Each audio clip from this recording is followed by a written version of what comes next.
ناس كتير كانت بتسألني على طبيعة شغلي في انجلترا. هو انت رامي بتشتغل ايه في انجلترا؟ واحدة من الحاجات اللي انا بشتغلها في انجلترا هو الهوم رينيفيشن او تجديد البيوت. عشان كده في الفيديو بتاع النهارده واحنا بنجدد الحمام من ارضيات لسيراميك لورق حائط وبنركب فيه شطاف واناره، هكلمكم على طبيعة الشغل ولكن انا عاوز ابدا معاكم من البداية خالص. انا الشغل اللي انتوا شايفينه او اللي انا بعمله انا ما كانش ليا فيه خبرة خالص نهائي، لا في مصر ولا في الخليج، لانه ببساطه شديده جدا لما كنت بعطل في حاجه او عاوز اعمل حاجه بروح اجيب حد يعملها وانتهى الموضوع. ولكن لما جيت وعشت في انجلترا اتصدمت صدمتين كبار جدا. الصدمة الأولانية هي إن أنت تلاقي حد، يعني عشان تدور على كهربائي أو على سباك أو على حد يجي يدهن لك حاجة أو يركب لك حاجة، دي حاجة صعبة جدا، مش موجودين. واللي لقيته ممكن يديك ميعاد بعد شهر ويقول لك ان انا محجوز لمدة شهر ومدة اسبوعين. ولو عندك حاجة طارئة بيغلوا في السعر جامد جدا عشان هم عارفين ان انت مضطر. في قلة صنايعية موجودة عامة في اوروبا، عشان كده هتسمع فكرة ان انت لو معاك صنعة هتشتغل بسهولة لان الشغل مطلوب وكتير جدا. الصدمة التانية كانت الاسعار، ان انا كنت بطلب حد يجي يعمل لي حاجة بسيطة بلاقي فيه سعر مبالغ فيه جدا، مش على قد الحاجة اللي هتتعمل. وده مراجع من فكرة برضو قلة العدد بتاعتهم، لان هم كل ما بيقل عددهم كل ما الطلب عليهم بيزيد، كل ما الحاجة او اسعار الايد العاملة بتغلى، فتلاقي الحاجة غالية. وهو اللي دخلني في الطريق، لان انا اضطريت بنفسي ان انا مدي ايدي واعمل الحاجة بنفسي عشان اعرف اوفر. ومن هنا ابتديت اتعلم واحدة واحدة وابتديت افهم الموضوع. وزي ما انتم شايفين احنا هنا بنعمل مرحلة السيراميك اللي بيعملوه جزء نص الحمام، وبيسيبوا النص التاني يغيروا في الالوان بتاعته لقدام. يعني ممكن حد يزهق من اللون، ما بيعملوهوش سيراميك كامل من السقف، يعني مش كل الحمامات، ولكن في نوعية الحمامات دي بيعملوها نص ونص على اساس يغيروا في الديكورات فيما بعد. ومن هنا ابتدت القصة. وزي ما قلت لكم انه في الشغل ساعات انت بتعمله لحد وممكن تاخده لحساب نفسك، بيت بيبقى محتاج تجديدات. ولكن برضو السؤال المهم يا رامي، هو الشغل مربح؟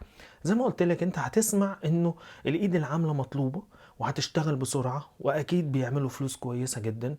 ولكن انت هنا محتاج لغة عشان تعرف تتعامل مع الشخص وتعرف هو عاوز ايه وتعرف هو محتاج ايه. انا عاوز اقول لكم واحدة من العقبات اللي كانت بتواجهني اول ما ابتديت مثلا في حاجات زي كده، هو مسميات الحاجات. انا ممكن ابقى عارف مسمى الاداة اللي انا هستخدمها، مسمى الحاجة اللي انا عاوز اشتريها عشان اركبها عارفها بالعربي، ولكن ما بقاش عارف اسمها بالانجليزي. فكنت بخش المحل الكبير اللي بيبقى فيه كل حاجة بتتباع ليها علاقة باللي انا بعمله واقعد الف جواه يمكن بالساعتين وبالتلاتة على ما اوصل لمكان الحاجة اللي انا عاوزها، لان انا ما كنتش عارف اسمها ايه. ولكن هنا برضو عاوز اوضح نقطة مهمة جدا واحنا بنتفرج على الفيديو، واحنا وصلنا لمرحلة الجراوت اللي هو الفواصل البيضة اللي انتوا شايفينها انه انا ما تقدرش تقول عليا شخص متخصص. يعني انا مش سباك ولا معلم سيراميك ولا انا كهربائي ولا انا ليا تخصص معين.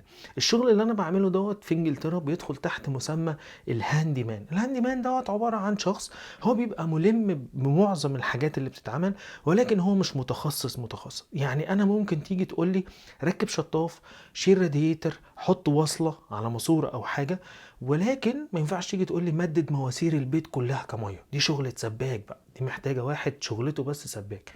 ممكن تيجي تقول لي مثلا غير فيشه، ركب لمبه، مدد سلك، حط سلك في الحيطه، ماشي. لكن ما ينفعش تيجي تقول لي اعمل كهربة البيت كامله. ففي الحاجات اللي بتبقى متخصصه عاوزه حد كهربائي. ولكن الشغل العام اللي انا بعمله بيدخل تحت مسمى الهاندي مان، اللي هو زي ما انت شفتوا انا عملت سيراميك، دلوقتي بعمل ورق حائط وهعمل الارضيات، ركبت شطاف وعملت وصلة على الماسورة. الحاجات دي كلها لو انت هتفرقها محتاج كل شخص يجي يعملها بحدة. طبعا انا في الفيديو وصلت لمرحلة ورق الحائط اللي انتوا شايفينه وزي ما قلت لكم هما بيعملوا النص اللي فوق كده ورق حائط على اساس في المستقبل زهق من الرسمة بتاعته او حاجة ممكن يغيرها. وحاليا انا بعمل الارضيات، ومن الحاجات المتعبة هي الفواصل اللي عند الابواب والحاجات دي. ولكن زي ما قلت لكم مع الوقت انت بتتعلم وبتعرف الحاجة بتبقى عاملة ازاي. سواء كنت بتاخد حاجة لحسابك بيت ممكن توفر في تكلفة التجديدات بتاعته لان انت بتعمل الحاجة بايدك. وانا هنا خلصت الفيديو ونشوف اخره هيبقى عامل ازاي.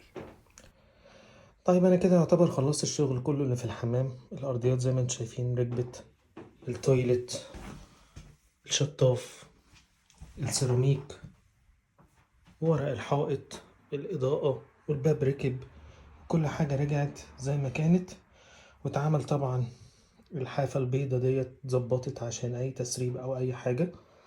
اسمع رأيكم برضو في ايه، كان ممكن تبقى الالوان عاملة ازاي او ورق الحائط عامل ازاي. واتمنى ان انتوا تكونوا اتبسطتوا في الفيديو ده. مع السلامة.